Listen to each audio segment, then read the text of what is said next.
Hello there, today we'll be taking a look at how you can use rules within rules in Aitum. The example I'll be using today is fairly simple, but in the future we'll be showing you some of the pretty bizarre things you can do by taking this concept to multiple levels deep. To have one rule trigger another, you select the Aitum internal option from the device list when creating your action. You can then set the message type to trigger rule, and choose which rule you want to target. Now, whenever this rule is triggered, as part of its action, it will also trigger the selected rule. I've made here an example of a simple use case for this idea.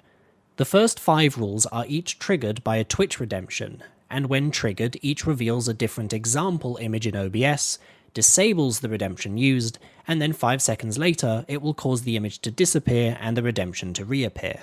Let's say, however, I want a 6th super redemption that triggers all 5 at once. Creating a rule that reveals 5 images, disables 5 redemptions, and then reverses this all 5 seconds later would be needlessly complicated.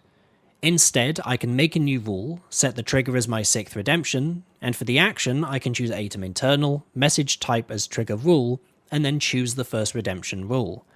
I can now duplicate this a few times and edit each to be assigned to the different redemption rules I've already made.